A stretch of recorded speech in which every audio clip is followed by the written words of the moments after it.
We have a residential setting where it's like a home, where you will work and care for the residents. We also have what's called a domiciliary sector, which is where you will travel between the homes of people you're caring for. This usually needs a valid driver licence which you can use in the UK and the use of a car. You would do it under the skilled worker visa scheme, specifically a health and care visa. You would get a job offer.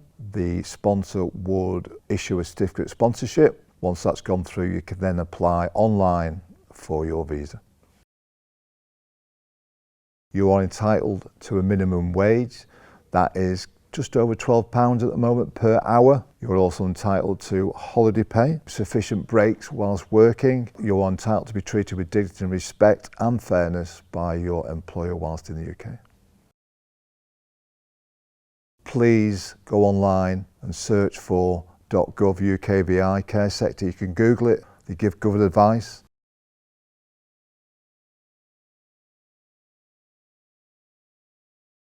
I paid no single cent. My sponsorship was free. All I had to do was just come in and be trained and start working. I owed no one any money. When you work for the good employee, you will get the good support from the company. They will give you right and adequate training. They pay good amount of the legal wages, so you will not exploited by them. My pay slips are quite transparent. I'm given a breakdown and I'm given a chance to query if there's anything wrong with the breakdown. There's good communication between me and my employer. The cost of living in the UK was a shocker to me. The rentals here are very high. Also challenge that I had, everything I have to do it on my phone or on my laptop. To make things happen, I've got to know how to use those things.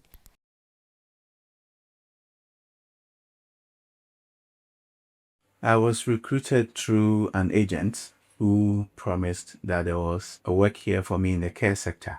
Twice I've interviewed online, one from the recruiter who was in UK.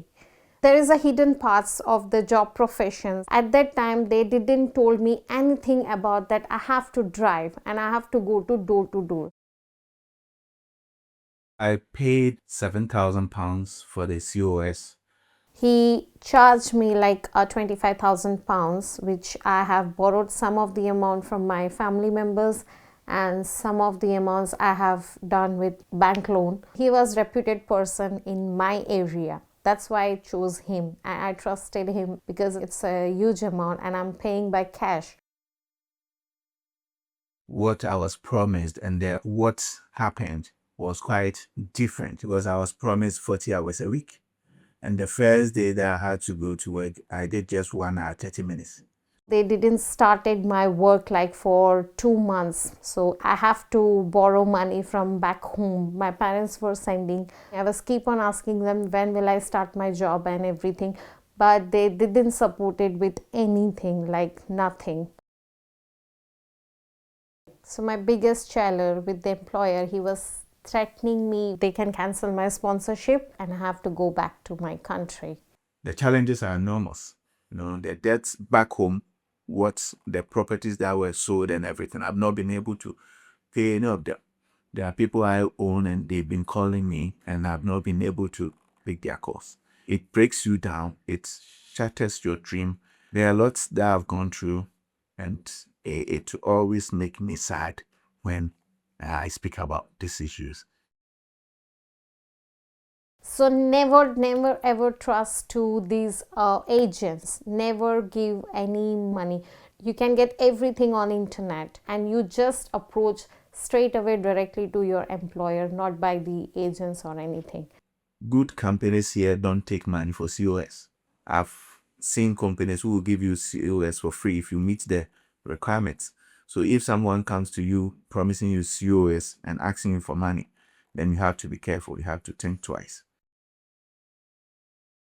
To check that an offer of employment is legitimate, you should go onto the UK government website, or there's also the Just Good Work app, which would advise you on employment rights and entitlements.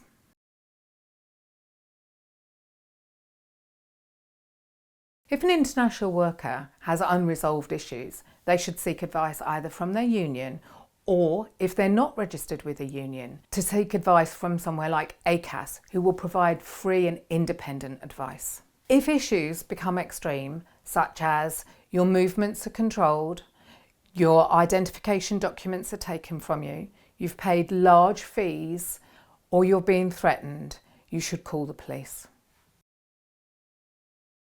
When you come to the UK, you should be offered reasonable accommodation. That should be a room that you can sleep in that is just for you.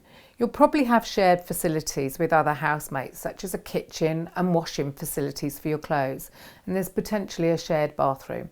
But everything should be clean and well ventilated. Be careful. Do your research. Go onto the UK government websites and make sure that you know what you're getting into.